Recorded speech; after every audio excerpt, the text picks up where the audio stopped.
Hi! I'm cooking butchi. So, nandito na ako sa part na bilog-bilog ako ng mga bilo-bilo. Ayan, ganyan lang siya. This is glutinous rice. Then, yung water mo na ilalagay sa ipang bind sa glutinous rice. Water na may sugar na siya.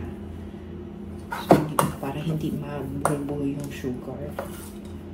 Hindi, lagyan mo kung anong gusto mong feeling. Mine is cheese kasi para hindi masira ito. Kasi naka-open na siya. Takot ako baka ma-spoiled lang siya. Kaya, ginawa ko na lang siya. Itong glutinous rice, yung November 1 na nagluto kami ng binignit. Ito yung binibilo-bilo ko sa binignit. Tapos ito selfie, yan siya, ring light. Binigay lang sa akin. Tapos itong t-shirt na ito. Yung may nag-post sa Bessemer na mga tira-tira sa kanyang yard sale.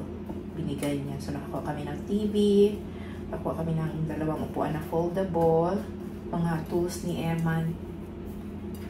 May paper ako nakuha, mga 1 ring din yun. Ito, tapos habang kumukuha kami doon, merong isang babae na nag-stop siya ba, nasa sasakyan, nag-stop siya. Tapos binigay niya itong t-shirt, 2 t-shirt, yellow at saka ito pink. Sabi niya, XL, UXL, yun siya. So, kinuha ko din. Tapos nilabhan ko. Maganda siya kasi pantulog. Mahaba ito. Pwede siya pantulog. Pero nakapants pa din ako. Kaya ganito siya mahaba. So, tapos nagpahit na ako doon ng ng mantika na pang deep fry dito sa ating butchi. So, mantika yun na badami. Then, nagpa-thaw ako doon ng pork belly. Kasi na-miss ko ang yung barbecue. Magba-barbecue ako gamit ang smokeless na So, barbecue ang aming ulam ni Eman yung panghapon. Pero alas 9 na kami na nagising o bumangon. Nagising na ako mga kanina. Mga alas 3. Salpon ako. Tapos nagising si Evan mga 4:30. Sabi ko sa kanya, hindi ako makatulog balik. Sabi niya, alangan, alas 7 ka natulog. Alas 7 pala ako ng gabi natulog.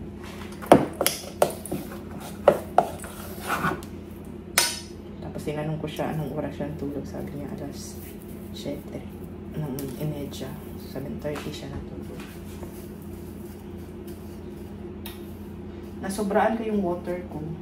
Kasi una, kulang. Tapos nung dinagdagan ko siya, nadamihan ko tuloy. So, yan.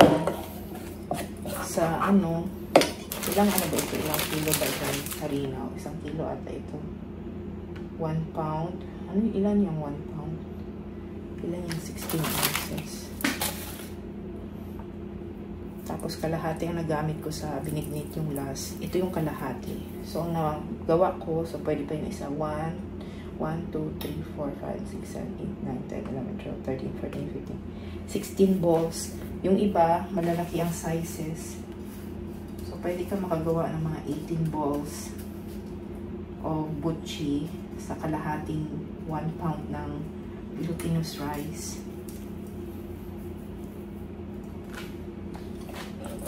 I don't think makabot pa nito. Kaya makabot pa ito ng isa. Malalaki kasi yung size ng hulog ng may handa ito. Kasi may isa pang cheese. Maliit nga lang siya. Tingnan nyo. Ang siya. Dapat yung hindi magbitay-bitay ang glutinous rice. Ganun dapat. Kaya lang nasobrahan ko ng tubig. Anyway, na ano pa rin siya na form. Titigas lang yan siya pag maprito na. Ayan. So yun na aking 16 balls of buchi. Nakaganyan siya. So dahil na medyo saggy siya ng konti, pag ipiprito ko siya, i-form ko ulit siya ng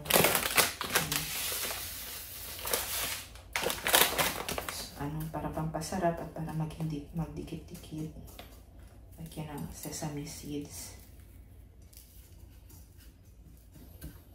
Dapat nga yung bilog na na na-form mo, babasain mo pa siya mag-iwan ka ng glutinous rice na tubig para yun ang para pag hindi dumikit yung sesame. Pero dahil basa siya, dahil nasobraan ko na, I don't think na yun siya. So, ganun siya.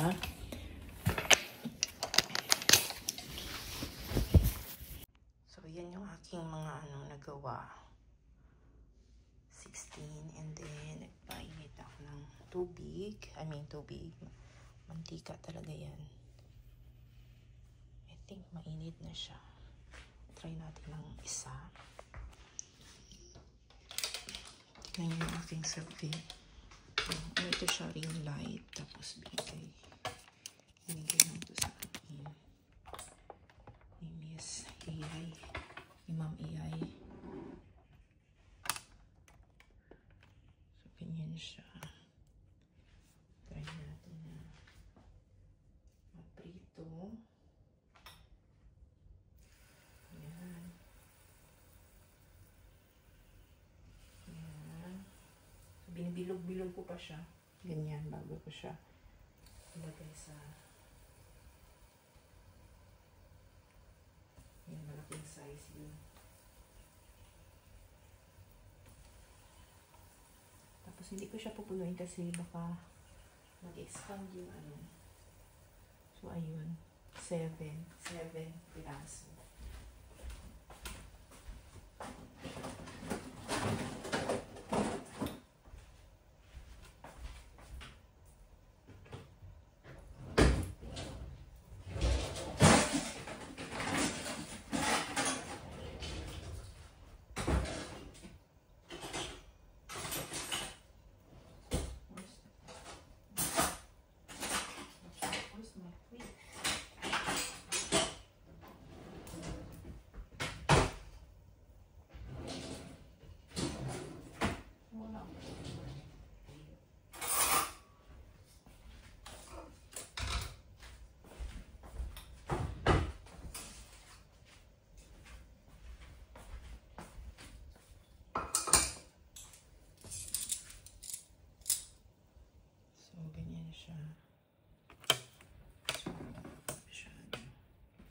Pasensya na yung mga dyan, mga pot namin na brown na. Wala kasi kaming gamit dito na pinili. So, puro lang yung binigay. Ayaw din namin bumili. Pagtiisa na lang namin yan hanggang ulit. Bigay sa amin. Ito. Paborito kasi ito ni Emma. Kasi maliit lang siya.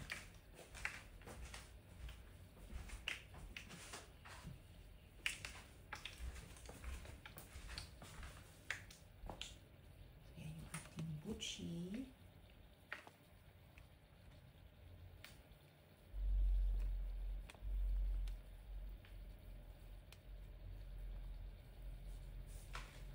Dapat marami pang mantika pero nasayangan ako. Kasi pa siya mag-expand kasi parang kanin din yan eh.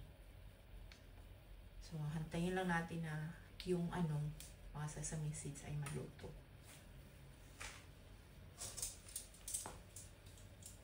Pero I doubt na maluto siya na ganyan kung nakalitaw na siya. Kasi nga, siya eh, compact ito. Marami pang sa loob.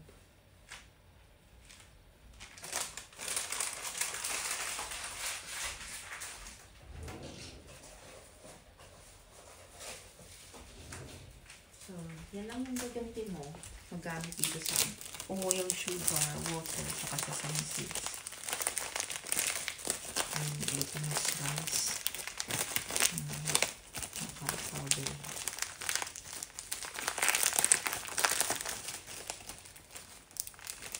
Marami pa akong sesame seeds.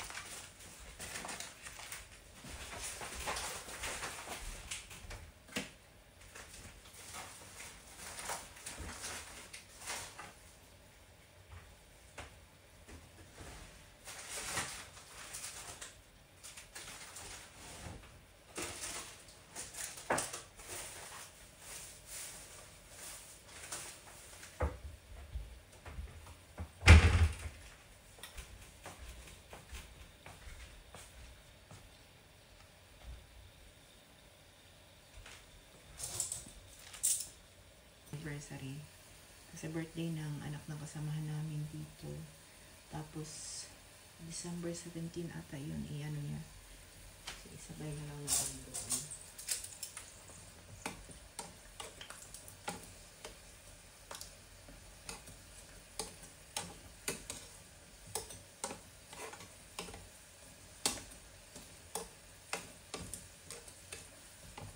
Pag maano ito, mag-expand pa talaga siya. Malaman mo na luto na siya kasi mag-expand siya. So, hindi yung basta na lang na lilitaw siya. Lalaki pa yan siya. Para siyang puputok na ba. Yung to say, pag pumuputok na siya na ano, parang naluto na din yung loob.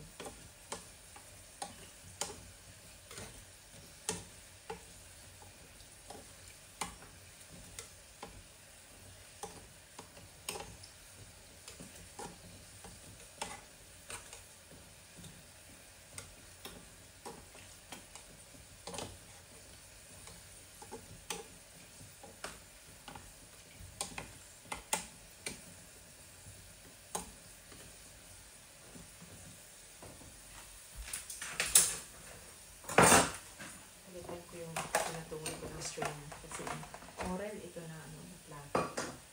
Yung pumunta kami sa South Carolina, may Pinoy doon na lulipat na sa ibang county. Binigay niya lahat yung mga gamit na andun sa kabahay niya yun. So, yung mga ibang gamit, ang ganda. Tapos ang na-excite ako is marami kaming nakuha ng mga pang grocery, yung mga lamas-lamas, mga condiments pa. Yun ang na-excite ako. So, yan ang 7 na ating bula-bula. Now, let's fry the remaining. Pero hindi ko talaga siya ubusin na lahat. So, meron pa ditong 9. So, maglobo talaga siya katulad ng kanina. Nag-expand siya. So, 6. Tapos yung last is 5. 11 pa pala. Okay. 18 pa lang nagawa ko. So, yan na yung ating buchi.